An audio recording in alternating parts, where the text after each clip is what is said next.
Magandang umaga po sa ating pong lahat. Ating pong batiin naman ang iyong katabi ngayong umaga. Sabi mo sa kanya, ikaw ba ay ganado sa umagang ito? Amen? Dapat pag kay Lord, lagi ganado. Amen? Kasi sa ibang bagay, napakaganado natin eh. Siyempre, lalo pag tayo ay nag-worship sa Panginoon, dapat po tayo ay lagi pong excited. Okay? Kaya po tayo po ay nandito sa church because we want to worship the living God sa buhay po natin. Sabi ng isa, Pastor, hindi na po ako pupunta sa church. Bakit? Kasi I can worship the Lord kahit nasa na. Totoo naman yun, no? We can worship the Lord kahit nasa work ka, kahit nasa school, kahit nasa bahay, kahit wala ka sa church, you can still worship God. Kaya lang po, ibang usapan naman po yun kapag tayo ay nagsasama-sama na sumasamba sa Diyos bilang isang pamilya. Amen? Kaya po palakpakan po natin ang Panginoon ngayon po umaga. Tayo po ay makikinig ng salita ng Diyos at piniprepared po natin ang ating mga sarili po dyan. No? Kasi ang salita ng Diyos, yan po ay may kapangyarihan. Okay? Sometimes, ang resulta na kapangyarihan ng salita ng Diyos ay hindi mo kagad mararanasan sa ngayon. Pero alam niyo po, may mga panahon o sandali sa buhay natin na ipinapaalala ito ng Panginoon, yung mga nabasa mo, napakinggan mo, napanood mo, na mga salita ng Panginoon na minsan naalala mo yung isang pastor, naalala mo yung napanood mo sa social media, na kasalukuyan na nararanasan mo, at kapag ito'y naalala mo, yung salita mismo ng Diyos, yon ay nagiging sagot sa kasalukuyan mo mga suliranin. Amen? Kaya sino po naniniwala? Kaya kailangan natin mahalin ang Word of God. Amen? Because ito po ay isang gabay sa buhay po natin para pag may panahon po no, na tayo ay namumroblema sa pera, namumroblema sa asawa, namumroblema sa relasyon, namumroblema tayo sa ating mga anak, nalilito tayo, di natin alam ang gagawin, sa bigat na nadadala po natin problema, we really thank the Holy Spirit sapagkat siya po yung nagpapaalala sa atin. Mga verses na binasa mo, dati pa, di ba? Mga napakinggan mong sermon, na naiitala mo, na pagkatapos, iyan ay biglang ipapaalala sa iyo ng Panginoon. Kaya napakahalaga yung pagmamahal, no, una yung pakikinig sa salita ng Panginoon, na tayo po ay nagmamahal talaga sa Panginoon. Sabi ng Lord, kung mahal niyo ako, susundin niyo ang aking mga utos. Amen? Sino po nagmamahal sa Panginoon dito? O sabi ni Jesus sa atin, pag mahal natin siya, pakita natin na tayo po ay masunurin. Amen? Marami po mga Christian tinatawag, pero hindi ko po alam kung gaano kadami ang tinatawag na Christian, at hindi ko rin po alam kung gaano kadami o sino ang totoong sumusunod sa ating pong Panginoon. Kaya po maraming kumikilala sa Lord, pero ibang usapan po yung ikaw ay sumunod kay Lord. Amen? We can go to church every Sunday, pero iba pa rin po ang usapan kung totoon tayo ay masunurin sa ating pong Panginoon. Tama po ba mga kapatid? So, maraming kapitbahay mo, alam na ikaw ay isang mananampalataya, isang Christian ka, isang born again. Even your classmate, alam nila, uy, nadalo ka sa DFCCI Carmona, born again ka pala, no? Mga kasamahan mo, alam nila born again, pero ang ebidensya talaga ng totoong Kristiyano ay tayo ay totoong sumusunod sa Kanya. Amen? Kaya sabi mo sa katabi mo, lagi ka maging masunurin kay Lord. Amen? Iba po talaga yon. That is our testimony. So ngayon po umaga, pag-uusapan po natin ngayon yung tinatawag pong stagnation. Ayan, pag-aaralan po natin yan. So, paano natin mapapagtagumpayan ang ang bagay na pinananatili natin sa buhay natin, na kahit alam mo na ito ay nakapagbibigay ng hindi magandang buhay sa iyo, pero nananatili ka pa rin doon. Kaya maganda po na maunawaan at maintindihan po natin ngayon na ang salita ng Diyos ay siyang tumutulong sa atin para ialis tayo doon sa isang buhay na hindi naman makabuluhan. Kaya gusto ng Lord na dalhin tayo doon sa makabuluhang buhay. Kaya po, pag-aaralan po natin ito at hihingi tayo ng tulong sa Panginoon. Tayo po lahat ay manalangin. Panginoon, salamat po. Sa umaga pong ito, kami po ay hihingi muli ng gabi sa iyo upang maintindihan po namin na sa buhay namin ito, hindi lamang namin gusto ang maghari sa amin, kundi makita po namin that you have a greater plan sa buhay po namin. Lord, turuan niyo po kami na sa umagang ito. Niaalis po namin sa puso, sa isip namin, sa aming kaluluwa ang pagmamataas. Yung hindi pagsunod sa iyo, patawarin niyo po kami, Panginoon. Pero ngayon, Lord, ipaunawa niyo po sa amin na mayroong magandang kinabukasan na totoong lagi kang inilalaan. Kaya po, Panginoon, amin pong hinihiling sa banal na Espiritu na kayo ang mangusap sa bawat isa po sa amin. Gamitin niyo lamang po ako bilang daluyan sa umagang ito upang makita po namin, Panginoon, ng mga salita mo ay totoong may kaganapan sa bawat buhay po namin. Salamat po, naniniwala kami sa iyong mga salita. Ang iyong salita ay hindi babalik ng walang kabuluhan. Ito pong aming dalangin sa pangalan ni Jesus. Amen. Palakpakan po natin ang Panginoon. Basahin po natin ang ating pong verse. Deuteronomio, Kapitulo 2, talatang 3. Deuteronomy chapter 2, verse 3. Matagal na rin kayong nagpaikot-ikot sa kabululang ito. Ngayon, dumiretso na kayo papuntang Hilaga.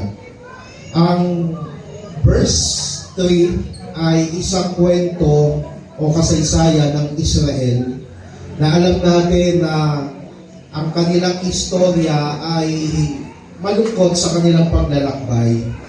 Kasi sila po ay dapat na maiksing panahon lamang maglalakbay papunta po doon sa ipinangakong lupain ng Diyos sa kanila. At dahil po diyan, may pangako si God, pero bakit tumagal sila ng napakahabang taon para bago nila marating ang lupang pangako na ibinigay ng Diyos sa kanila? Tingnan po natin.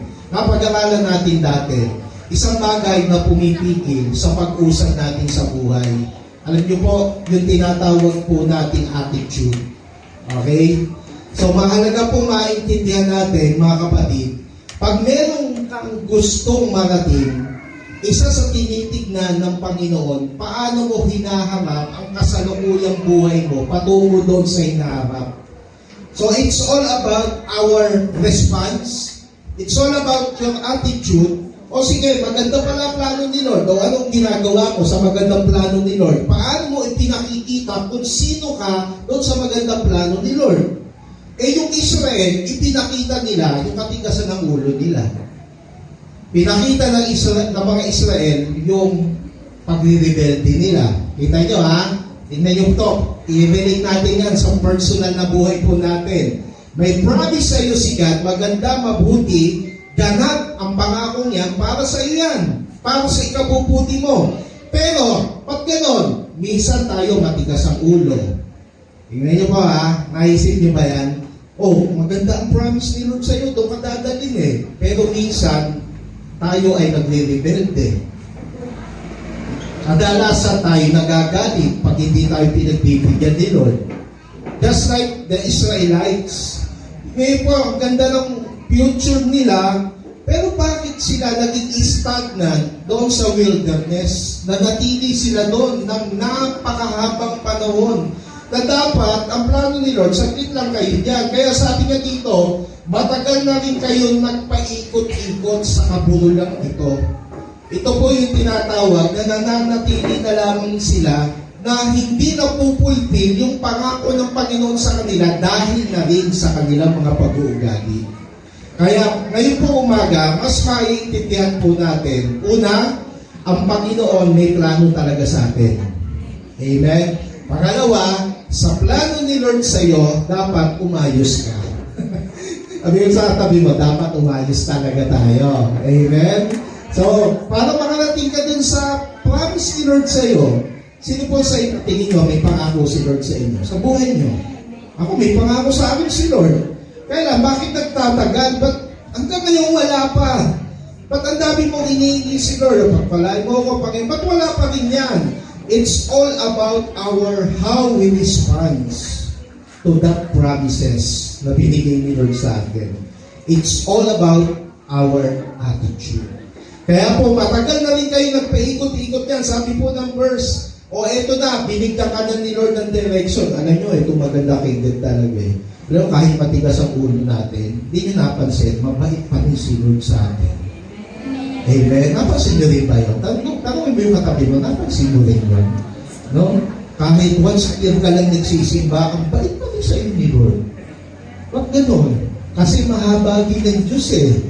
Amen? Mahal niya tayo. Ayaw kanyang mapahamak. Kaya mismo siya gumagawa ng mga paraan para hindi ka na manatili sa sirang buhay. Katulad dito, sabi, okay, ang tagal nyo na yan, nagpaikot-ikot lang kayo. No, dyan lang kayo, napakaraming panahon na natili kayo dyan, na wala namang, hindi natutupad ang pangako ko. Kaya sabi ni Lord, ngayon, dumaretso na kayo sa papuntang hilaga. Tingnan nyo po, pag ang Diyos nangako, napansin nyo, may tinutulong direksyon sa buhay natin. Amen? Kung may pangako si Lord sa iyo, tandaan mo yan mga kapatid, dapat sundin mo kung ano ang tinutulong direksyon ni Lord sa iyo. Sundin mo kung ano yung tinutulong kalooban niya sa iyo. Kung kasi po tayo, sabi ni Lord, okay, anak, punta ka doon ka sa Pador, na andyan ang pangako ko sa iyo. Ikaw naman, pasok ka lagi. Diba? Anak, dito ka pumunta. Pero ikaw, dito pumupunta. Para kasi hunas. Diba? Ito ang blessing na andito, anak. Dito ka lumakad. Huwag ka liliko sa kaliwa o kanan. Diretso ka lang, anak. Pero ikaw, pumupunta ka sa kaliwa, pumupunta ka sa kanan, paatras ka. Naandun nga, ba't ganun? Matigas nga kasi ang ulo. Amen? Ang linaw na ng direction ng Lord, katulad sa Israel, ngayon, tumaretso na kayo papuntang hilaga sa north. Ang ginawa, sa south pumunta eh. Ba't kaya ganun? Kaya po, napakahalaga na kapag nananasan natin yung katigasan ng puso natin, alam niyo po ba, nagiging stagnant ang buhay natin. Nananatili na lamang po doon.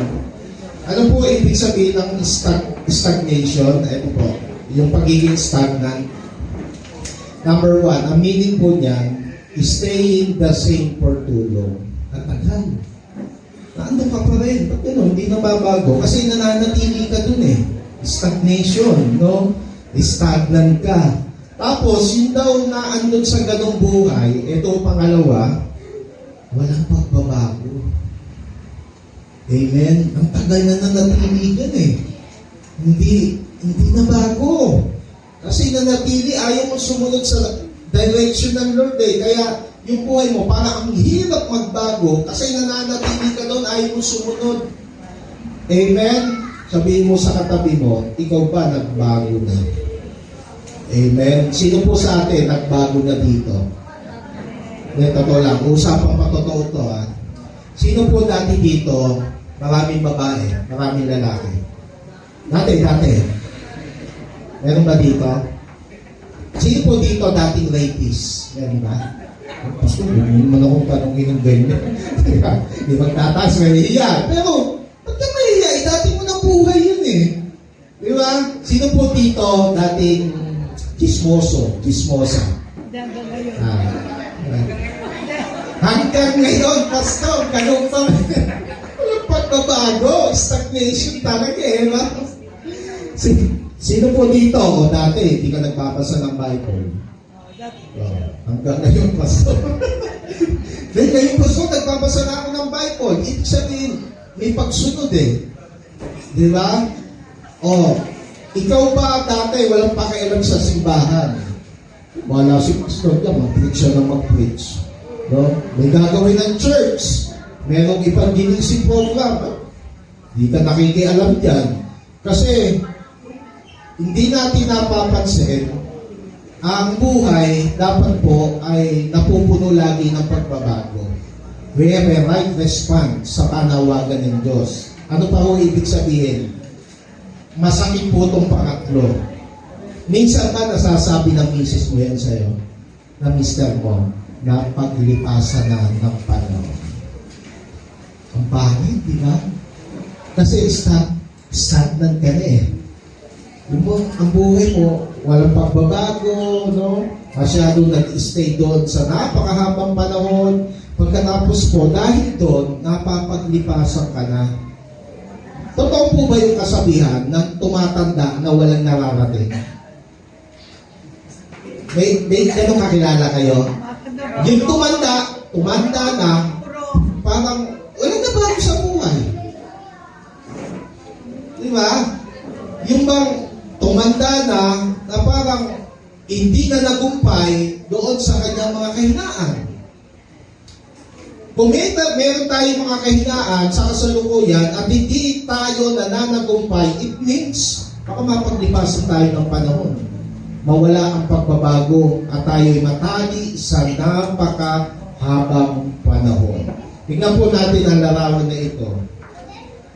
Sino po ang merong nag-i-stock ng tubig sa bahay?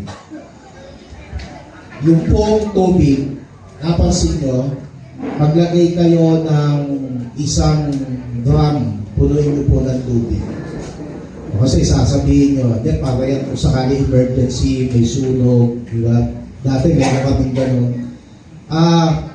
Huwag mong galawin iyon ng mahabang taon, anong mangyayari sa tubig?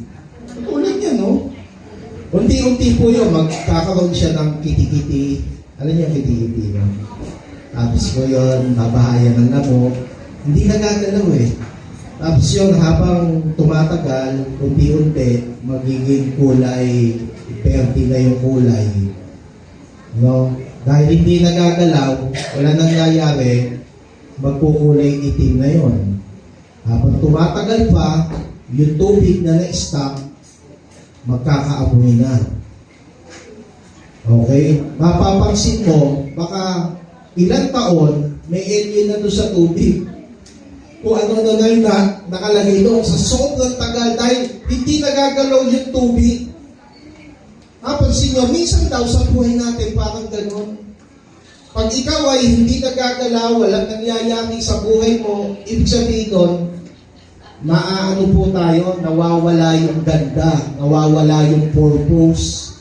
Kaya itong pag-uusapan po natin, napakahalaga po dito. Minsan, ang isa pong tao ay nagsabi, iron rust from disuse. Yung bakal, mapansin nyo, i-stack nyo po yun, mahuhunanin yun. Anong mapapansin nyo pag hindi ginagamit yung bakal? Kakalawangin. Tama siya, no? Water loses its purity, hindi na magiging malinis. Yung paninang tubig, hindi mo na pwedeng inumin yun. Madumi na kasi eh. Kasi stagnant po siya. O from stagnation, even, ito po sabi niya, even so does inaction sap the vigor of the mind.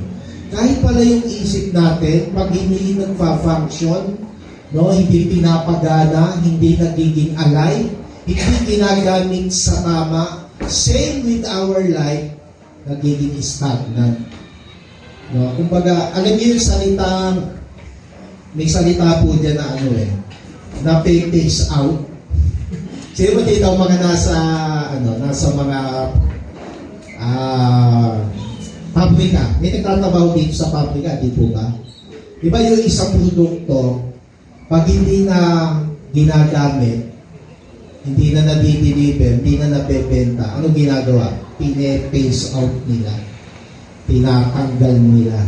ina-out nila sa production. Wala na yan. Wala nang kwenta yan. Phase out. Tanggalin na natin yan. Amen? Tanungin mo yung katabi mo, balak mo bang ma-phase out sa mundo? Amen? Balak mo bang ma-phase out? Ako, ayoko muna. Kaya kung ayaw mo ma-phase out, huwag kang stagnant. Amen? Magpagamit ka sa Panginoon. Kaya marami po maaga na mamatay, tapos na purpose. Ako po ang paniniwala, basta ba't ganun, batang-bata, namatay, kasi tapos na ang purpose. Amen? Ito susi. Sino po dito gustong humaba ang buhay? Nasa kamay. Gustong humaba ang buhay. Okay. Dapat, bigyan mo ng dahilan ang Diyos para mabuhay ka pa. Amen? Dapat may purpose. Amen? Ngayon, tingnan po natin, paano ako magwawagi dito? Minsan, stagnant tayo, halimbawa, sa kahirapan. Ilang taon ka na lagi walang pera. Anong balak mo dyan? Manatili ka? Mamatay ka na walang pera? O umalis ka dyan at humingi ka ng tulong sa Panginoon? Baka sa pamilya natin, napakagulo. Stagnant na ang broken relationship sa buhay natin. Ang tagal ng panahon. Bakit hindi ka humingi ng direction kay God? Lord, ano ang dapat kong gawin? Ano ang dapat kong tahakin para sa aking pamilya? Amen? Lord, kami mag-asawa, ang tagal na namin stagnant, hindi kami nagkakasundo talaga. So, we need to ask God's direction para sa atin.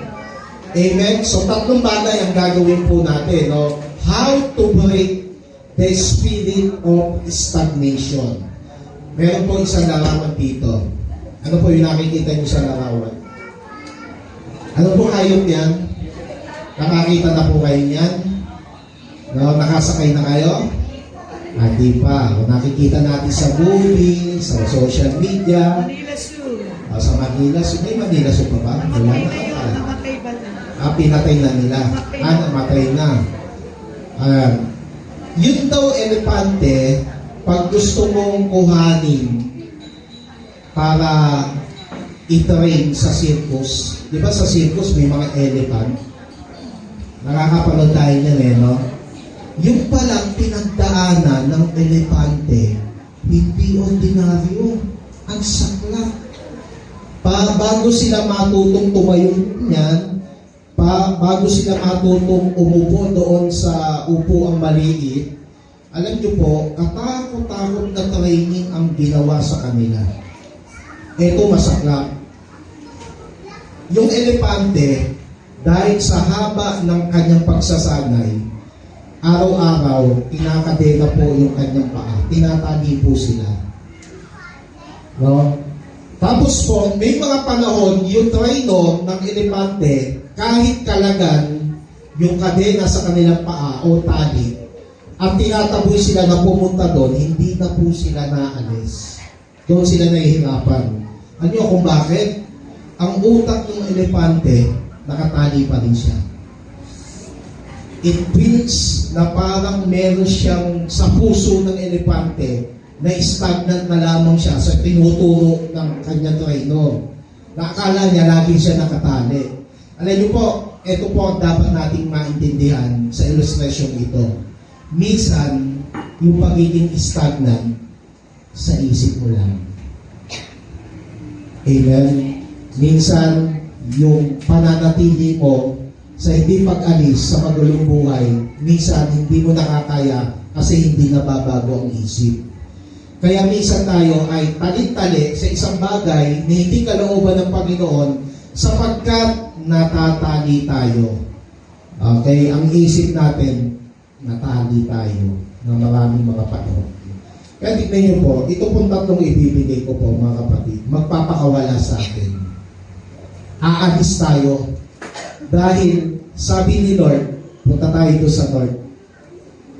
Yun ang daan na tinuturo ng Panginoon. There's something na mayroong mas magandang buhay na gusto kang pagdala ng Panginoon kaysa sa buhay mo ngayon. Amen? Pastor, okay naman po ang buhay ko Maganda work ko, maganda trabaho ko, masaya pamilya ko, naabot ko ang mga pangarap ko sa buhay. Marami po ako mga achievements sa buhay. Pero, It is more than that. May iba pa rin plano ang Panginoon sa atin. Amen? Ako po naniniwala, sabi ni Jesus, yung sabi po niya ay ano mangyayari po sa kaluluwa natin, makamtan man natin ang buong sanlibutan. Napansin niyo po yung verse na yun sa Mateo. Sabi, kahit po makamit po ang lahat ng bagay dito sa daigdig, pero kung mapapahamak naman ang kaluluwa mo, that is nothing. Kung mapapag-aralan niyo po yung verse na yun, kay Lord, hindi mahalaga kung anong meron ka eh. Alam mo mahalaga kay Lord? Yung buhay mo. Amen? Kaya ngayon, tulungan tayo ng Panginoon sa tatlong bagay na ito. How to break the spirit of stagnation. Remember, that is a spirit, ha? Kaya dapat i-overcome na po natin ito. Una po, mga kapatid,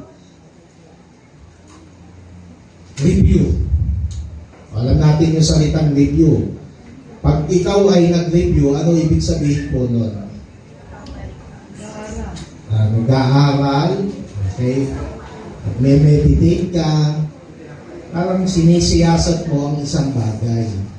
Alam niyo po, kapag ang buhay natin, nagkaroon po tayo ng time to review. Ewan ko po kung ilan po ang gumagawa niyan. Meron po ako isang kilalang manggagawa sa simbahan, isa pong Christian. Ang sabi niya sa kanyang patoto, at the end of the month, lagi po siya nagre-review sa lahat ng mga na-accomplish niya sa buhay. Sa lahat ng ginawa niya sa buong buwan. Sa lahat ng nagawa niya, naging success niya o kabiguan man, nire-review niya po iyon. At ang sinasabi niya, nagkakaroon po siya ng evaluation. Same with us, mga kapatid, maganda minsan, gano'n ang gawin natin, o madalas, na tayo magre-review. Ibig sabihin dito, we evaluate your life performance. Ano na na-accomplish mo? Is that accomplishment? Yung nakapagbigay ng kalwalatian sa Panginoon. Kamusta ang naging accomplishment natin sa nakaraan? Kamusta ang naging buhay natin sa nakaraan? Baka naman, gawa ka ng gawa, perform ka ng perform, pero nananatili ka pa rin sa ganong klaseng buhay. Katulad ng Israel, hindi na bagong buhay nila sa mahabang panahon, pero ang sisipag nila. Sisipag nila kumain, ang sisipag nila magreklamo, okay, ang sisipag nilang gawin ang hindi kalooban ng Panginoon, kaya nanatili po sila sa ganong buhay. Wala po akong nabasa na parang inisip nila, ano nga ba yung ginawa ng Lord sa atin sa nakaraang mga taon? No? Kundi, mababasa po natin sa Exodus, lalo na, ang Israel, sa kanilang paglalakbay, laging na-highlight sa kanila ang pagrereklamo. Tandaan niyo po yan. Okay? Ang pagrereklamo, number one enemy po yan ng gustong mangyari sa iyo ng Panginoon. Kaya, tinuruan tayo ngayon ng salita ng Diyos. Sabi ng salita ng Diyos, tingnan niyo po, ano ang susi sa pagrereklamo? Taas nga po ng konti ang kamay ng taong mareklamo dito. Sino po dito? Medyo mareklamo. Medyo mareklamo, no? Yung na-overtake lang sa pila, hindi po pwede yan ba? Dito, yung mga marereklamo, no? Yung mga marereklamo sa gobyerno, sino dito? Lagi may komento, marereklamo yan, no? Lagi may reklamo kay kapatid, no? Lagi may reklamo sa church, may reklamo kay pastor. Yan po mga marereklamo, alam niyo po yan ang pumipigil. Yan ang tamang term. Yan ang pumipigil para hindi mo mapuntahan yung gustong the best na buhay ng Lord sa iyo. Hindi pwede eh. Dadali ka sa blessing tapos napaka-reklamador mo. So let us break yung pagiging reklamador na. Reviewin nga po natin, evaluate natin. Ako ba ay lagi nagre-reklamo sa Panginoon? Lord, nataon na ako nag-pray. Bigyan mo ako ng bahay, sasakyan. Lord, umayos sa akin pa. Hanggang ngayon, wala pa, Lord.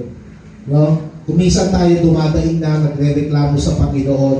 Pero napakahalaga nito, ang kalaban o ang susi po nito, mga kapatid. Gusto mo matalo yung reklamador sa buhay? Nasa kamay na lagi nagre-reklamo sa asawa. Nasa kamay na lagi nagre-reklamo, lagi siya walang pera. O, yan tuloy, tignan mo na i-stagnant ang karakter mo dyan. Di ba? Nagreklamo lagi sa mga anak, panireklamo. Alam nyo, para masupil natin yan, sabi po ng Bible sa atin, eto mawawala ang pagreklamo mo. For sure. Kung gagawin mo lang ito. Sabi ng Bible sa atin, ipagpasalamat mo lahat ang nagsabi sa iyo sapagkat iyon ang kalooban ng Diyos. Ano ang susi para mawala ang pagreklamo? Be thankful to the Lord. Amen. Sino po dito? Naisip na niya, ang susi pala ay dapat lagi ka nagpapasalamat. Amen. Sa halip na labanan mo yung sarili, papasalamat. Ang pakatamad ng anak mo O panireklamo ka, di ba? May hindi naghuhugas ng pinggan yan. No, hindi nga naglalaba. O, sa halip na magreklamo ka, di ikaw maglaba at be thankful to the Lord. Amen? Kaysa naman stressin mo ang buhay mo, kaya ang dami mong ulcer, ang dami mong pagtaas ng tugo. Kasi ini-stress mo sarili mo, panireklamo. Amen? So, kaya yung character mo, stagnant sa pagiging gano'n. Lagi may initi na ulo, lagi na depression. No? Napansin mo yon? Kasi, hindi mo nalimutan mo siguro na magpasalamat. Amen? Yung asawa mo, patamad-tamad, salamat mo na lang sa Panginoon, may asawa ka. Ito na tangi magagawa mo. Lord, kahit naman ang asawa ko, but I really thank you, Lord, binigay niyo po ang nakapartner. Pag may sakit ka naman siya, nag-aalaga sa iyo, o saan ka pa? No, katabi mo ba asawa mo dito? Sabihin mo sa kanya, kahit papaano, salamat sa iyo. Amen? Diba? Kahit ang tindi na mga expectation mo dyan, hindi mo nakikita, be thankful to the Lord. Amen? Ako po, minsan, dito sa church, minsan, naiilingan ko na nadidinig ko, parang kinakapos minsan tayo, no? Sa pangangailangan, sa pag-upa. Sabi ko, Lord, ba't ganyan? Yun naman ko, sinasabi, ano kaya, magturo ko ng 1 taon tungkol sa tithes and offering. Parang maraming hindi nagdating sa church Nilalabanan ko yung lamang ko. Pero sa halip, sabi ko, Lord, magpapasalamat na lang po ako sa iyo. Dahil marami mga kapatid ang nagtatapat at nagbibigay sa gawain ng Diyos. Amen? Napasin yung pagkakaiba, pipili ka talaga sa dalawa Di ba? Lord, pag gano'n, mga leaders namin, lagi late. Gusto ko mainis Pero sasabihin mo, sa sarili mo, sa espiritu mo, magpasalamat ka na lang kay God because naandun sila para sumuporta sa gawain ng Diyos. Amen? Nakita niyo po? So, nilalayo ko ang sarili ko sa stress. Amen? Kasi, binabaligtad ko yung sinasabi ng laman doon sa sinasabi ng salita ng Diyos. Nakita niyo po? Kaya pansinin niyo po, kung ang buhay natin is stagnant sa maraming pangit na karanasan, remember, huwag kalimutan, mag-review ka. Baka naman kaya kang ganyan, na-i-stagnant, mas marami yung pinipili mo ng gawa dahil sa sarili mo kaysa piliin mo yung sinasabi ng salita ng Diyos. Amen? Makakatulong po ba ang salita ng Diyos ngayong umaga? So, hopefully po, sa itong linggong ito ay mababawasan ng yung stress because of the Word of God. Amen? Masabihin sa katabi ko, bawas stress tayo kapatid. Okay? Use the power of the Word of God. Sabihin po natin itong verse na to. Isa-isay po natin yan. Sabi po ng Kawikaan 3, 1 and 2. Anak ko, ang aral ko ay huwag mong lilimutin. Kita nyo, sabi po, walang lilimutan. Lagi nasa isip. Lahat ng aking utos sa isipan mo'y itanim. Tatanim daw. Huwag kalilimutan. Ito maganda. Pag ginawa mo yung verse 1, mangyayari yung verse 2. Ano mangyayari? Upang ang araw mo'y tumagal, humaba ang iyong buhay. Yan ang hindi alam ng iba. Ang paghaba pala ng buhay ay nakasalalay kung paano mo iniingatan ang kanyang mga salita sa puso mo. Amen? Sino po dito, mula ngayon, iingatan niya ang salita ng Diyos. Taas po ang kamay. Wala po ngayon, Lord, mamaling ko. Ang salita mo, hindi ko malilimutan ito. Ilalagay ko to sa puso't isip ko. So dahil po dyan, nakita ng Lord, makahabain na buhay mo. Matatanggal ang mga uric acid mo. Ano? Magiging normal ang pressure ng dugo mo. Kasi nakikita ni Lord yung heart mo. No? Yung tumataba ang puso. Pagiging normal ng Lord yan. Amen? Yung may itim. Mananatili po kayong may itim dahil di naman po sakit ang pag-itim. Amen? Amen po ba mga kapatid? Sino po dito gusto maging healthy? Yan, magandang usapan. Health is wealth. Sabi nga po. So, pag gusto mo daw maging healthy, sagot lang, verse 1. Tingnan mo po yung verse 1. Huwag mo lang kalimutan. Ang word of God. Amen. Siguro yung mga signal dito kaya malalakas, iniingatan nila ang salita ng Diyos. Amen. Nasa mga kamay ng mga signal dito. Pagkaman minsan may nakakamdaman, di po ba? Nakita nyo, pag nagbabasa kayo ng Bible, nakakapagpanig ng salita ng Diyos, there is something na pinapasa sa inyo, lumalakas kayo. Amen. Di mo na tuloy naiisip, mataas pala dugo mo. Nalilimutan mo. Kasi pinagagaling ka ng Panginoon. Why? Gustong pahabain ng Lord ang buhay mo. Amen. Pastor, paano kung kinabukasan mamatay? Di tapos na purpose. Ganun kasimple. That is life. Lahat tayo mamamatay at lilipas sa daigdig na ito. At ang sabi, at maging, upang ang araw na tumagal, humaba ang iyong buhay at maging masagana. Saan daw? Sa lahat ng kailangan. Grabe. Taas ang kamay na may kailangan ngayon. Lahat tayo meron. Nakita mo na ang susi. Aral lang, utos ng Panginoon. Lagay mo lang sa puso mo. Mahaba ang buhay mo at magiging masagana sa lahat ng kailangan. The Lord will provide because you love the Word of God. Kaya kung may kailangan ka ngayon, pera, sino may kailangan ng pera ngayon? Ang tanong, kailangan mo pera. Ngayong araw bang ito, nagbasa ka na ng Bible? Nga lang. Diba? Balik ka dun sa verse 1. Teka muna, bago ko i-bless ni Lord, kailangan magawa ko muna yung verse 1. Amen? Sino po may kailangan dito na sasakyan? May kailangan ng bahay. Kailangan, lalo niya mahalin ang kanyang asawa, ang kanyang mga anak, ang kanyang pamilya. Marami sa mga pangarap sa buhay. Gusto niyo makamit yan? Verse 1 lang. Huwag kalilimutan. Amen? Pwede ba palakpakan natin ang Panginoon po yan? Pangalawa, how to break the spirit of stagnation. Dahil nakapag-evaluate ka na, mga kapatid, naalaman mo, marami kang palpak ng mga desisyon. Yun ang nangyayari dyan. Lord, mali pala ako sa ginawa ko niyon.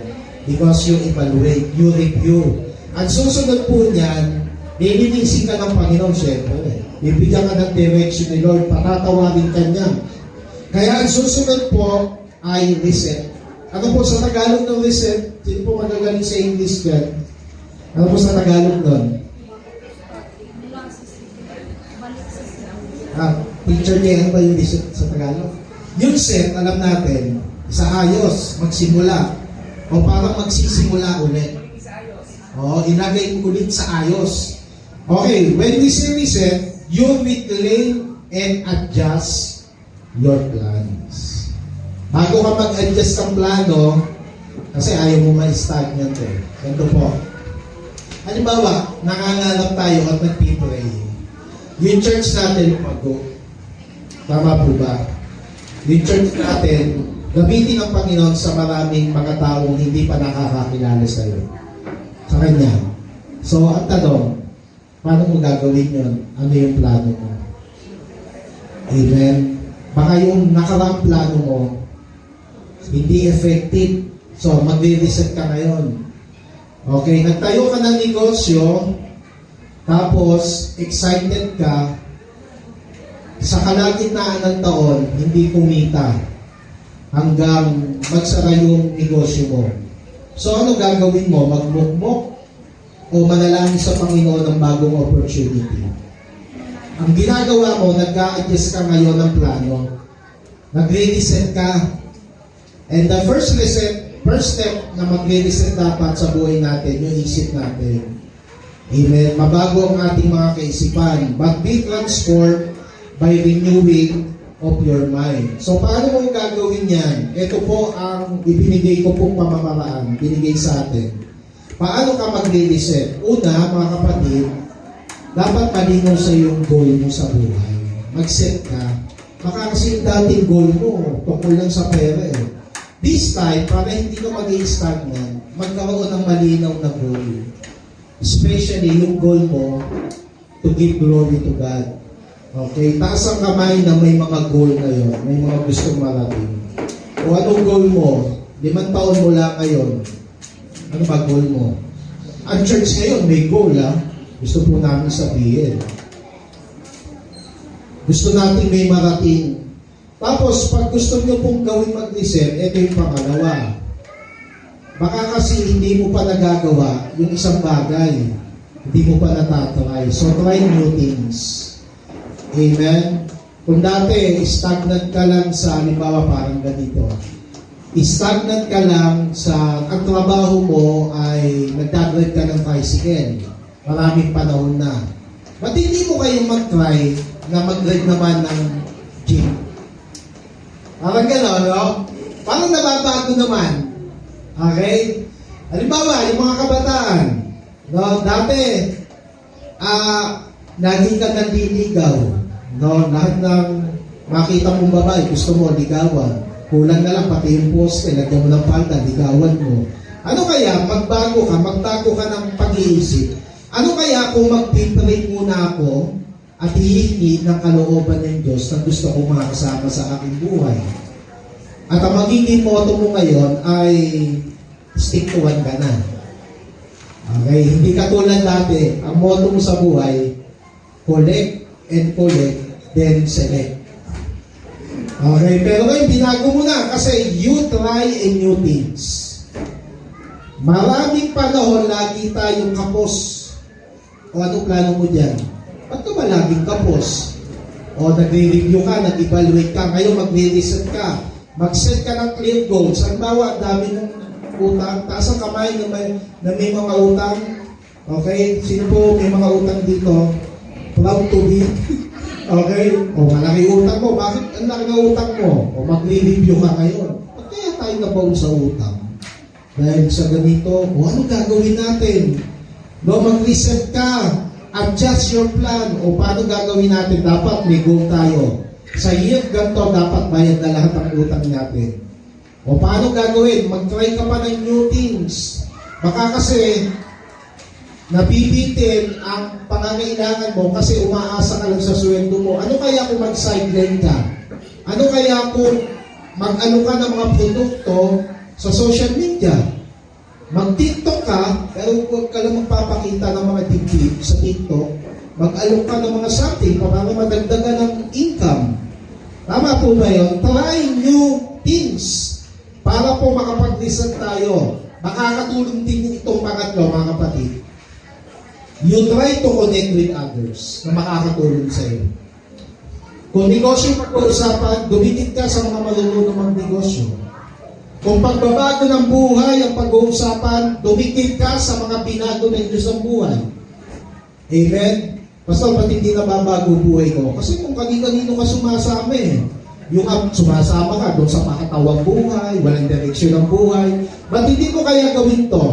Connect with others na itutuwid ang buhay mo, na mababago ang buhay mo. Amen?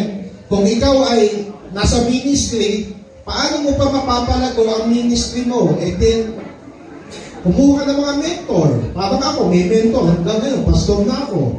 May nag-guide pa rin sa akin. May nagtuturo pa rin sa akin. System sa church, administration sa church, may naggagawin po sa akin. Kinunig ko po ang sarili ko para po dito sa goal ng simbahan. Same with you, kapatid. Ayaw mo ba mabago buhay mo? Hindi ka ng tulong sa ibang tao, please. Kailangan mo ng mga tao tutulong sa iyo para hindi maging stagnant na ang buhay mo. Amen? You ask help. Minsan nahihiya tayo, humingi ng tulong.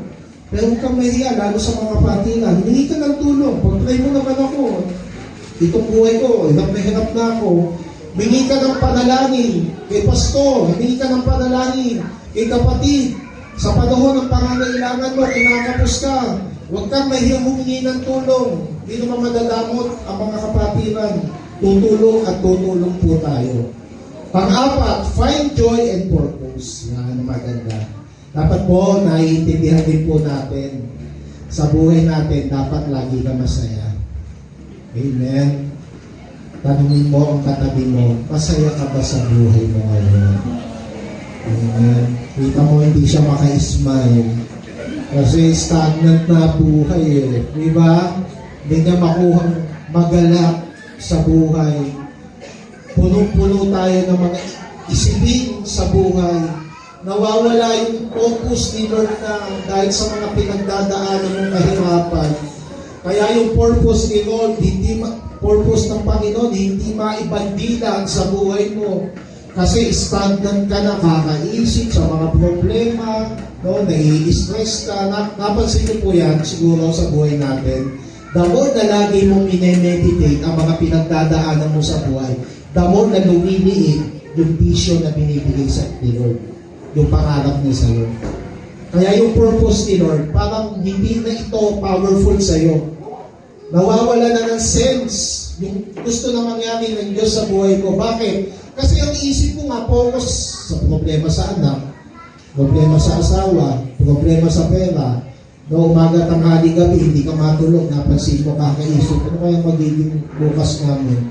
Sa halip na mag-focus ka doon sa mas maayos na plano ng Panginoon. At hayaan mo yung plano at purpose ni Lord, no, matalakbungan ng lahat ng isipin mo sa kasalukuyan. Amen? Yun ang pantalo. Kaya the more na iniisip mo yung magandang plano ng Panginoon sa iyo, the more na magiging magaan ang buhay mo sa kasalukuyan. Kaya iba-iba tayo ng problema po dito. Totoo po ba? Iba-iba tayo ng problema. Yung iba magaling sa problema, yung iba mahina sa problema. Yung iba halos mabaliw na dahil wala lamang pambili ng ulam. Merong mga tao, kahit mga Christian, alam po yun, na napakadali nila maapektuhan dahil sa mga suliranin. So, panlaban ulit yan, mga kapatid, aalalahanin mo una, yung mga pangako ng Diyos sa iyo. Lord, kapag sinabi mo, ginagawa mo. Hindi ka nagsisinungaling na Diyos. Hindi ka tulad ng katabi mo, pag nangako yan, mapapako yan. Pero si God, pag nangako, sigurado, ginagawa niya, tinutupad niya sa iyo. Amen? So, mag-concentrate ka doon sa mga pangako ng Lord. Pangalawa, mag-concentrate ka. No? Iisipin mo lagi, maganda ang plano ng Lord sa buhay ko. Maganda ang plano ni Lord sa buhay ko. Maganda ang plano ni Lord sa buhay ko. Yung mga salitang yan, i-overcome yung mga pasanin mo ngayon sa buhay. Pagagangin ng Panginoon. Amen? Gusto niyo po bang maging magaan ang buhay po natin ngayon? Magkaroon ka ng joy and purpose? No, alalahanin mo si God. Our God is a great God. Tignan niyo po yung Israel, unang verse na binasa natin. Ang tagal niyo na nangalagi dyan, sabi ni God, o dito na kayo pumunta sa direction na ito. Pero alam niyo po, yung pinaka-worst na nangyari, si Lord may direction na, iba pa rin ang pinuntahan. Yan ang problema po natin sa Lord. Si Lord may utos na, may direction, iba pa rin ang ginagawa natin. Makakalulungkot, ano? Sabi ni Lord, wag mo gagawin niya, pero ikaw, ginagawa mo. O, gawin mo to, pero ikaw, hindi ko ginagawa. Binabaliktad natin si God. Yun yung tawag po dyan, God's principle. Kaya ang ginagawa mo, nilalabanan mo yung prinsipyo ng Diyos, ang iniiwan mo sa sarili mo, man's principle. Ikaw, pinaiiwan mo kung ano yung gusto mo. Sa halip na umiral, yung gusto ng Panginoon. Kaya tuloy, pag ganun ka, malungkot kung tuloy na yun. Malungkot ang buhay. Start na. Amen? Sino po dito gusto sumaya ang buhay? Amen. Amen? I-invite mo si Lord sa buhay mo. Amen. Nasamahan ka sa lahat ng laban mo dito sa buhay. Amen. Kaya po naniniwala sa Door of Faith Carmona, sa BFCCI. Dahil ang salita ng Diyos, totoo yan. Pag natanim sa puso niyo po ito, mga kapatid. Ako po, hindi naman po ako prophet eh. Sinishare lang po natin yung salita ng Diyos. Ako, nakikita ko po, sa puso ko po, sa faith ko, marami po sa inyo uunlad talaga sa buhay. Amen. Amen po ba? I-claim mo na. No, marami po sa inyo, pauunlawin talaga ng Panginoon. Because tinitignan mo kung ano yung kaya ng gawin ng Diyos sa buhay mo kaysa sa kaya mong gawin sa buhay mo. Amen. Pero palakpakan natin ang Lord doon. Isipin mo yan, yung iba dito, alam niyo yun, tahimik lang, pero mapabalita mo, biniles nila sila ng Panginoon. Yung iba ayaw magpagamit kay God, but dadating ang time, talagang magpapasport sa mga ganong kasaysayan. Kaya, ang isa sa pangunahin kailangan po natin, ay lagi po natin hingin yung tulong at gabayan ng ating pong Panginoon. At gusto ko po makita po natin, maging sa church, tayo po ay nagre-reset po ngayon. Gagawa po tayo ng isang movement na hindi pa natin nagagawa. Diba, sabi nga po, try new things. Amen. Ayan, no, yung pangalawa. Nag-set tayo ng goals. Magkukonekta tayo sa ibang mga tao. And we will find joy and purpose. Ito pong pakikita ko po ay yung Operation John 15:16. Sisimulan po namin mga leaders po muna ito. It's all about evangelism. Kami po ay pupunta sa mga bahay, mag-i-ebanghelyo po kami. Marami po sa ating kasaysayan sa church, hindi pa natin ginagawa yan. Kaya yung mga leaders na nandito, please participate po tayo for this evangelism program. At mamaya po mag-meeting po tayo mga leaders para po mag-goal setting po tayo para po dyan. At sa mga susunod, lahat po tayo sama-sama na magkakaisa po dyan. Tawag po natin dyan Operation John 15:16. Go bear fruit and let your fruit remain. Palakpakan po natin ang Panginoon. For at least meron tayong gagawin. Noon, di ba? Kaysa naman, every Sunday lang tayo magkita-kita dito, mga kapatid. Tapos, we worship the Lord. Makikinig tayo kay Pastor. Pagkatapos, uwian na. O gano'n na lamang ba? Stagnant eh, di ba? Bakit hindi kaya gumawa tayo ng isang bagay na hindi pa natin nagagawa? Amen? So this thing na binigay ng Lord sa atin, coming from our organization, gagawin po talaga natin for the sake of glorifying God and for the sake of unity of the body of Christ. Kaya po tayo, kung gusto niyo po makiisa po dyan, pwede kayong lumamaya sa meeting. Mag-uusapan po namin paano namin gagawin po ito.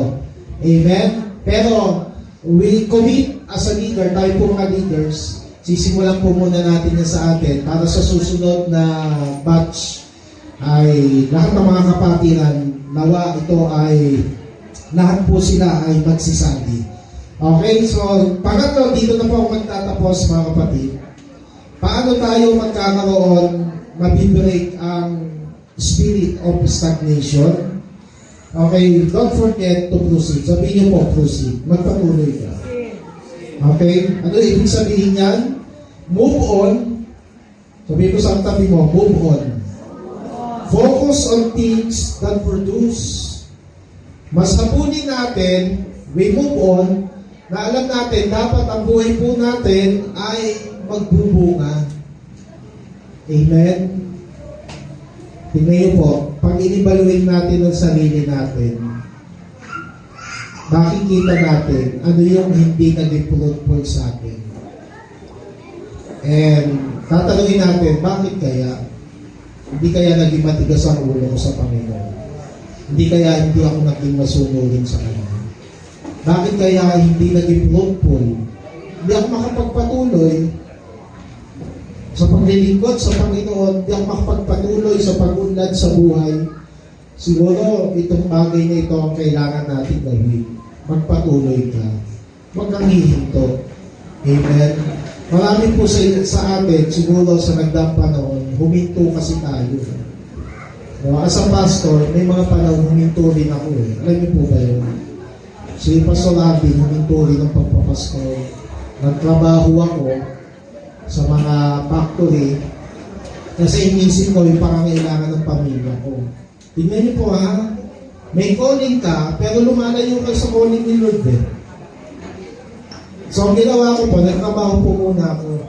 Sabi ko kay Bishop, kailangan po magtrabaho kasi ang anak po namin noon, na napakalakas dumete, isa pa lang, yung si Mika. Ang ginagawa ko po dati, nung kami po yung nagpapastol, pumapasok din po ako ng Bible School. Si Mika, kasama ko po yan.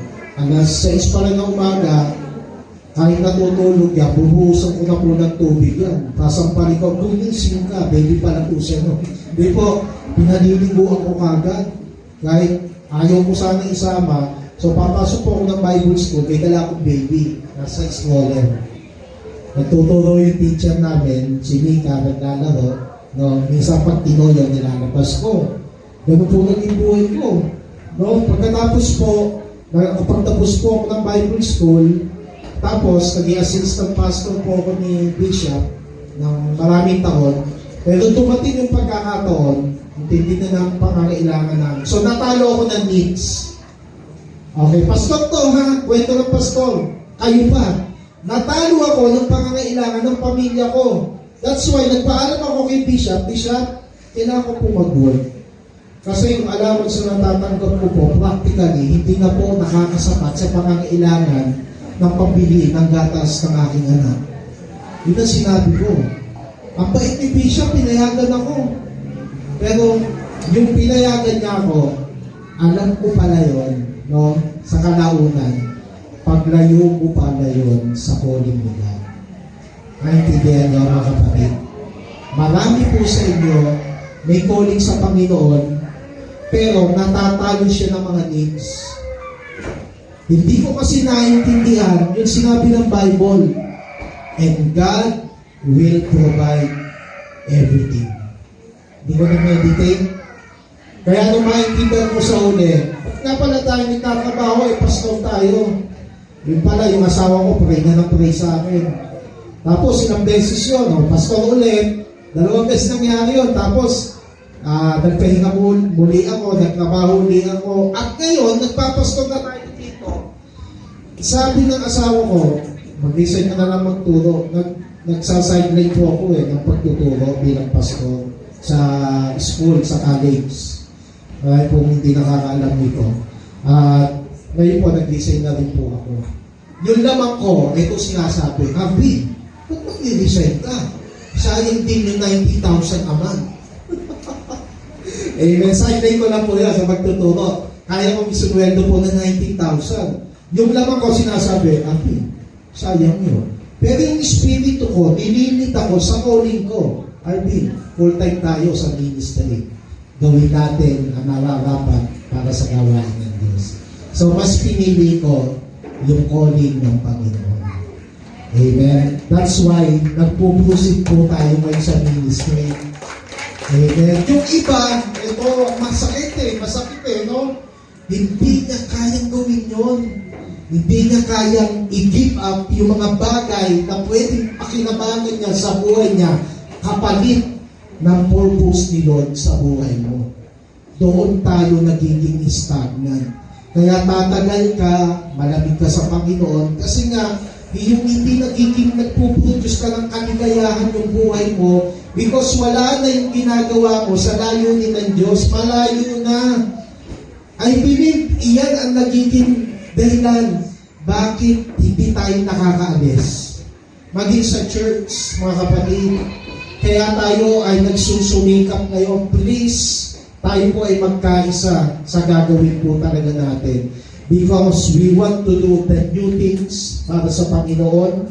Ayaw na natin maging stagnant ang church.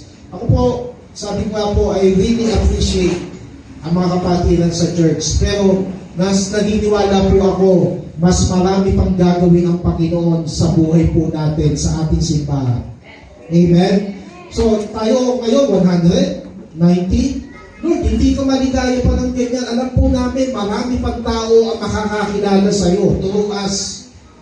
Amen? Kaya po sa umaga nito, mga kapatid, dahil mong tatandaan, talunin mo ang matinding pangangailangan mo sa buhay. Gamit ang purpose ni Lord para sa iyo. You need to proceed. Punta ka doon, no? Sa purpose ni God. Let God take care of the rest. Yun po isang natutunan mo sa paglilingkod. Marami kang alalahanin dito sa dating yes. Marami nga kami binabayaran. May mga utang po kami. Nag-aaral ang mga anak ko. No, marami tayong expenses. Marami tayong gustong mangyari. Pagpapaganda sa church. Pagpapalago ng gawain. Pero always remember this. Mas maganda lagi ang plano ni God. So never na i-stress out natin ang mga sarili natin sa ating mga pangangailangan. Instead, let us invite the purpose ng Panginoon sa buhay natin. Let us live with God's purpose. Hindi na sa atin. Kasi kung sa atin lang, maaga tayong mamamatay. Kung sa atin lang mga pangangailangan, may stress tayo. Naiinis lang tayo sa mga pangangailangan natin. Pero as we invite God in our lives, sasabihin mo, Lord, ikaw na po ang bahala sa aking mga pangangailangan. You can proceed. Philippians chapter 4 verse 13. Ang lahat ng ito ay magagawa ko dahil sa lakas na kaloob sa akin ni Kristo. Napansin niyo yung verse 14. Hindi natin minsan nababasa yan. Gayunman, ikinagagalak ko ang ginawa niyang pagtulong sa akin. Si Pablo, isang missionary, isang apostol. Tao din siya na may mga pangangailangan. May mga problema po siya pinagdadaanan habang siya naglilingkod sa Panginoon. Pero sabi niya, isa sa nagpapalakas sa kanya, yung joy ng pagtutulungan ng mga kapatiran. Kaya mga kapatid, ganun din tayo. I-appreciate po natin ang mga taong tumutulong sa atin. I-appreciate po natin ang mga taong ginagamit ng Diyos sa atin. Na-appreciate natin ang bawat kapatiran sa church na ito, ang bawat leader sa church na ito na nagbibigay ng oras, panahon para paglingkuran ng ating Panginoon. At higit sa lahat, huwag ka naman galala kapatid, please lang, huwag tayong mamatay dahil sa problema. Mamatay tayo sa layunin ng Diyos. Amen? Kung mamamatay din lang tayo, mamatay na tayo sa kalooban ng Diyos. Hindi sa mga pangangailangan, kakaisip, nagkakasakit tuloy tayo. Sabi, pag gawin po natin, isipin mo yung verse 13, gamot yan, gamot.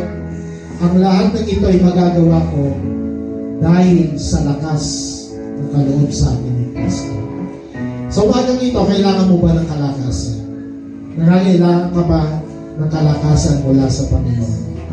Hayaan po natin sa ating pananalangin, mga kapatid, lumipat na tayo sa isang mas magandang buhay.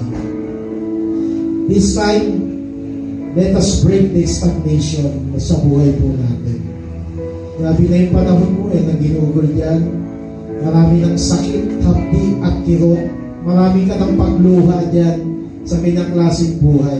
Lalabas na tayo because ini-invite na tayo ng Panginoon na lumipat doon sa mga pangako niya. Lipat na tayo mga kapatid. At hayaan mo maging magaan ang buhay natin dahil pagagaling ka ng Panginoon. Pwede ba tayo natin tumayo mga kapatid? Yes, Lord. Hallelujah.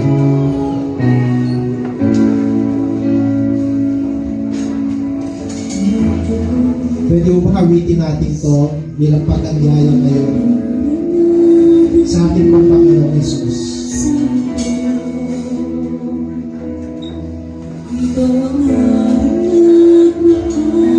Hindi po natin kayang pangunahan ng Diyos sa buhay natin. Kundi dapat ang Diyos ang manguna sa buhay mo, kapatid. Yes, alam ng Lord ang iyong mga pangangailangan. Nantay lang ang tamang response mo para sa kanya ngayong umaga. Na natin alipin natin na awin nito sa buhay.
Walang iba yan, kundi ang pagtitiwala at pagmamahal mo sa ating Panginoong Jesucristo.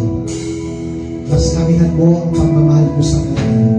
Mas lakihan mo ang pagtitiwala mo sa Kanya. Walang bagay sa Kanya na hindi niya kayang solusyonan. Sa umagang ito, sa pag-awit ng mga musician natin, habang inaawit niyo ito, kapatid, pilipan tayo sa panibagong yugto ng buhay. Kapatid, ikaw, lumipat ka na. Lumipat tayo sa gusto ng Panginoon sa buhay mo. Hindi na doon sa gusto mo, kapatid. Kapag pwede mo mag-pray ka sa Panginoon ngayon, humingi ka ng tulong sa Kanya. Hindi kayo ito nakalalahanin. Kaya mo pawin ito ng Panginoon. Pagkay ka kayo. Yes. Oh, yes, Lord. Yes, Lord. Oh, Jesus.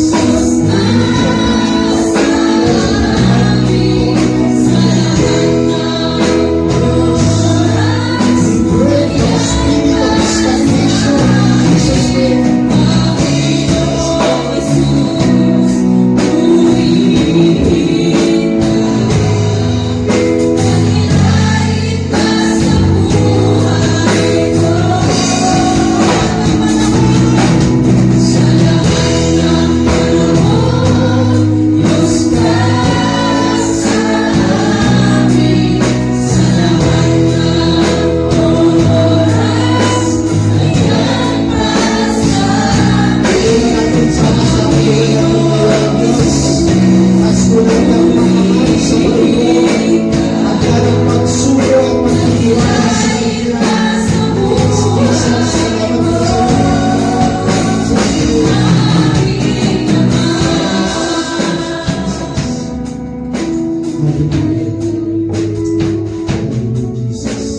Yung mga kapatid, kung ang Panginoon ngayon nangungusap sa iyong puso,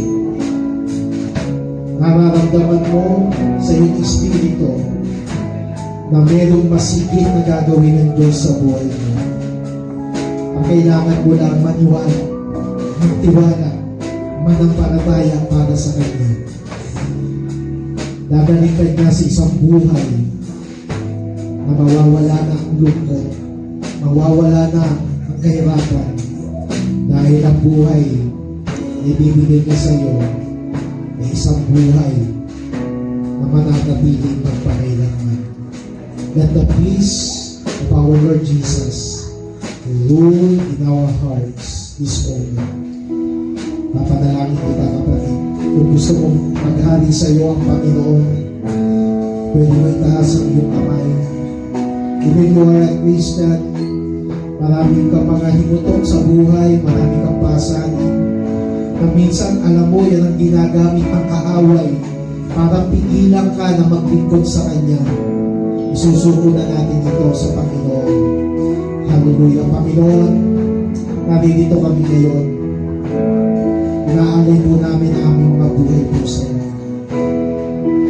Umalis po kami sa espiritu na stagnation, Panginoon. Sa mga oras ito, Panginoon, unti-unti nyo nang ginagawa ng paraan ang aming buhay na lumipat para sa iyong layunin. Yes, Lord, Holy Spirit, let the miracle, let your power, in the mighty name of Jesus. Lord, ang kalayaan ngayon ginagawa niyo po sa aming mga buhay. Pinapalayan niyo na po kami sa gapos ng kahirapan. Pinapalayan niyo na po kami sa gapos ng mga sakit at karamdaman. Pinapalayan niyo na po kami ngayon sa bigat ng damdamin, sa wasak na puso, sa pangalan ni Jesus. Sige po mga kapatid, tanggapin mo ngayon ang ginagawang kalayaan ngayon sa iyo ng Panginoon. Hallelujah, Jesus. Receive freedom. Receive freedom in the mighty name of Jesus Christ. Yes. Thank you, Jesus, Lord my God. Jesus, Lord my Lord. Thank you po kasunod. Yes, Jesus. Thank you po kasunod. Yes,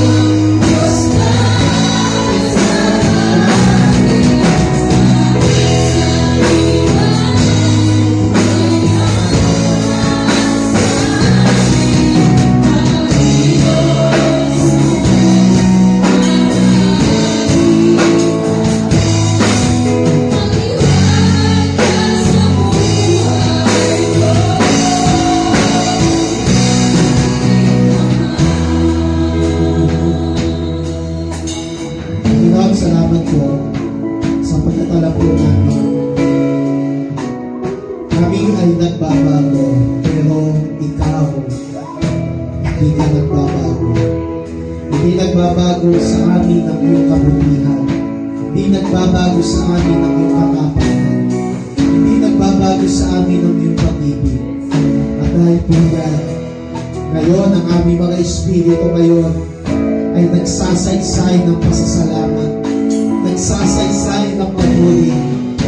Pwede ba natin sama-sama kayong pasalamatan, purihin ng Panginoon? Mga church, di ba napanabuti ng Diyos sa'yo? Pwede mo bigyan natin ang kaluwalhatian ngayon. Let us worship the Lord. Oh, we worship God in Jesus for everything that you have done. Salamat po sa pagbabayang ginawa niyo po sa ating mga buhay. Salamat po sa iyo, Panginoon. Oh, Jesus. Let us worship the Lord. Yes. At dahil po, hindi na nabago sila sa iyo.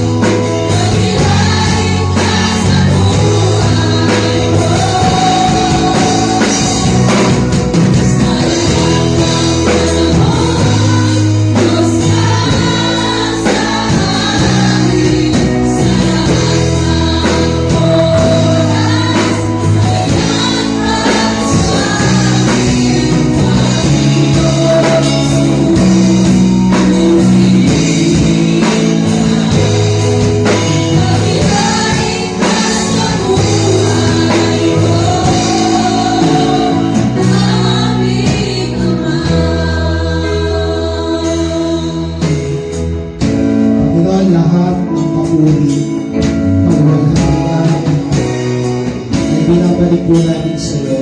Wala po ngayon, Lord, ikaw na po ang higit na masunod sa aming mga buhay at hindi na ang aming mga sarili. Lead us to your will, lead us to your purpose. We pray for our church, Lord, na lahat ng paglilingkod na gagawin po namin sa iyo ay mapunta lamang po para sa iyong kagustuhan at kalooban. Salamat po, Lord, at binibless po namin ang bawat isa. Sa pangalan ni Jesus. Amen. Palapakan po natin ang Panginoon.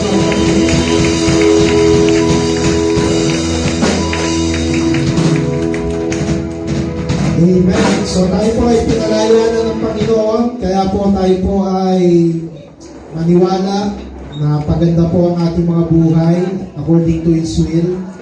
Kaya po magsikap, baguhin ang buhay, gawin ang hindi mo pa nagagawa para sa Panginoon. Serve the Lord at willing to sacrifice or give up ang mga bagay na mahalaga, na mas mahalaga para sa Panginoon. Amen. God bless you all po mga kapatid. Palakpakan po natin ang Panginoon.